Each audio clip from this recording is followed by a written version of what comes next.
Shalom Ouvracha, mes chers amis. Nous sommes dans notre rubrique Kabbalah dans la Paracha.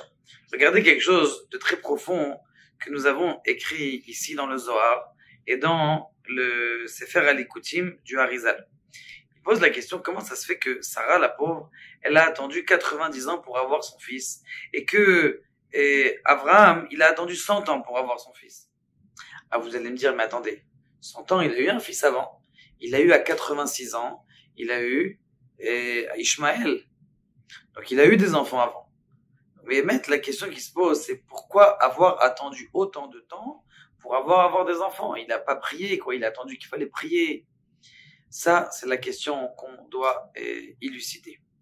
Il y a ce qu'on appelle dans la Kabbalah des connexions de lettres. C'est-à-dire qu'on peut interchanger des lettres.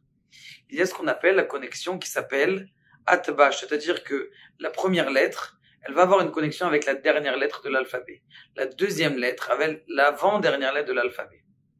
Maintenant, pour pas rentrer dans des trop grandes complications et d'expliquer tout, parce que l'Arizal Behemet, il explique tout du début jusqu'à la fin. Juste pour vous donner juste le début, pour essayer de vous donner à côté un petit peu les merveilles de la Kabbalah, c'est que le Aleph Bet Gimel, c'est-à-dire la première lettre, c'est la gematria de 1. La deuxième lettre, c'est la gematria de 2. Et la troisième lettre, c'est la gematria de 3, la valeur numérique de 3. Ça fait que je suis au numéro 6. Donc en vérité, le Aleph Bet Gimel, ça fait référence aux 6 coins que j'ai dans le monde. C'est-à-dire 4 coins cardinaux et le haut et le bas. Après, ça, c'est le Aleph Bet Gimel.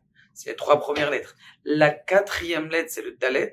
Ça fait référence aux 4 éléments primaire, c'est-à-dire l'eau, le feu, l'air et la terre. Donc c'est 4 éléments qui sont là et qui sont présents. Donc ça, Aleph, Bet, Gimel. Maintenant, si vous le regardez de l'autre côté, du côté on va dire néfaste, c'est-à-dire la fin de l'alphabet, ce qui n'est pas néfaste, mais là parce qu'ils sont posés de façon contraire, eh bien il y a une certaine opposition, eh bien on va trouver Tav, ça fait référence, la dernière lettre, ça fait référence à la mort. C'est très bien que celui qui aura l'anneau sur le front, il a cette lettre, eh bien, c'est incessamment sous peu, Chas v'Shalom. Les 3 dernières lettres avant, c'est les lettres qui sont, beaucoup de rabbanim le disent déjà, c'est les lettres qui forment le mot sheker. Sheker, ça fait référence au mensonge, pour dire que la signature de la mort, c'est le mensonge. Donc pour vous dire que il y a des secrets qui sont à l'intérieur des lettres. Même si vous voyez des petites lettres, dire, bah, ça va, c'est une convention. Dans la Torah et dans les, comment on appelle ça? Il n'y a pas de convention. C'est chaque lettre, chaque nekuda, chaque pixel de chaque lettre, elle a sa raison. Maintenant, il vient et dit quelque chose comme ça, le Harizal. Il dit, on sait très bien que qu'est-ce que la référence du mal? On a dit tout à l'heure que la référence du mal fait référence au kouf. Pourquoi kouf? Parce qu'on sait très bien kouf en hébreu, d'ailleurs on le dit bien, c'est un singe. C'est celui qui ressemble le plus à l'homme, d'accord, mais c'est pas un homme. Donc ça c'est la klipa, c'est-à-dire c'est le côté obscur de l'homme. Tu vas dire, ah ça c'est un singe, c'est un homme. Non, non, c'est pas un homme, c'est le côté obscur de l'homme. C'est la klipa. Maintenant, on sait que c'est très bien que ketz, c'est la fin. On attend le ketz.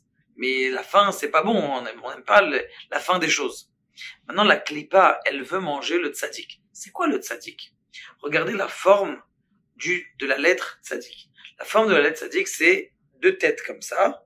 D'accord? On va dire, le tzaddik, c'est 2 têtes qui sont l'une en face de l'autre. Ça fait référence à quoi ce tzaddik? Ça fait référence à Adam et Chava. Comme ça, il dit le Harizal. Qui sont l'une face à l'autre. Dans notre génération, c'est-à-dire maintenant, le tzaddik, eh bien en vérité, ils sont comme ça. C'est-à-dire que l'un, il est derrière l'autre, parce qu'on n'est pas encore arrivé à la grande connexion qu'il y a entre l'homme et la femme, entre la grande connexion qu'il y a entre Akadosh Baruch Hu et nous. Lorsque le Mashiach va venir, le tzaddik va se retourner un visage et ils vont se regarder l'un l'autre. C'est Adam et Chava. Le kouf, il veut manger le tzaddik. C'est-à-dire que la klipa, le kof, le singe, on va dire comme ça, les forces du mal, elle veut manger le tzaddik. C'est quoi le tzaddik? C'est le juste. Ce juste qui fait référence à l'homme et la femme. Elle veut le manger. Ketz. Donc, ce qui s'est passé, c'est que Avraham Avinu, il a travaillé pendant des années et des années pour enlever l'impureté. De qui elle a eu cette impureté? De Adam. Comment est-ce que Adam il a eu son impureté? On sait très bien que Adam Arishon, il a fait 3 fautes capitales. La première, c'est les cultes étrangers. Le deuxième, c'est pourquoi les cultes étrangers? Parce qu'il a détourné la parole de Dieu. Le deuxième, c'est la mort. Pourquoi? Parce qu'il nous a tués. Comment il nous a tués? Au lieu de mourir à 1 million d'années, eh bien chacun, 120 ans, il y a limite fixe.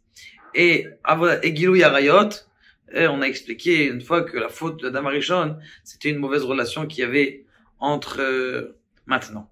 Ce qui se passe, c'est qu'il a fait les 3 péchés capitaux. Il dit le Harizal, écoutez bien ça. Le Harizal, il dit que qui est-ce qui va réparer ces 3 péchés? Eh bien, c'est Adam, Avraham, Yitzhak et Yaakov. Avraham va réparer la faute de Adam Arishon, de la Avodah Zara. Il s'est battu contre son père, il a cassé les statues. Yitzhak, il va tuer la Retzicha. Il était prêt à se donner à mourir pour Dieu. Et Yaakov, c'est la force de la Torah, la chaleur de la Torah, qui va se battre contre la chaleur de la tentation. Donc ça, c'est Avraham, Yitzhak, Yaakov. Par contre, il y a un temps. Il y a un temps pour enlever l'impureté de Adam Arishon qui est rentré à l'intérieur de... c'est quoi ce temps? C'est le temps de 90 ans. 90 ans. Lui, il a fallu 100 ans pour se battre, d'aller au-dessus de 100.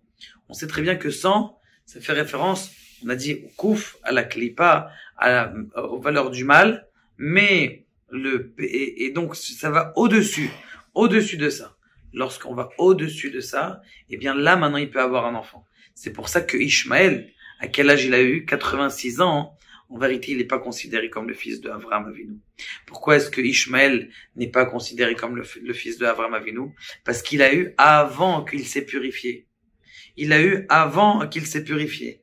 D'ailleurs, il a réussi à enlever son impureté d'Adam Arishon avec Agar.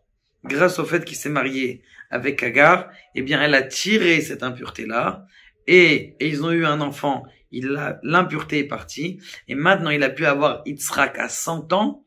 D'ailleurs, dans le kouf de Yitzhak, ça fait référence aux 100 ans. Le tzadik qui fait référence aux 90 ans de Sarah. Le yud, il fait référence aux 10 épreuves, c'est-à-dire qu'il a réussi à se battre avec les 10 épreuves qu'Akadosh Baruch Hu lui a donné, c'est le yud de Yitzhak, et le chet, c'est les 8 jours de Mila, pour nous dire que Behemet, il a extirpé toute l'impureté de la Avodah Zara, du culte étranger qu'il avait à l'intérieur de lui. Mes chers amis, nous espérons, Be'ezrat Hashem, que, eh bien, on puisse nous aussi enlever toute l'impureté et arriver à notre connexion et à la connexion de notre âme pour arriver à être des êtres heureux. Baruch Adonai Le'olam Amen.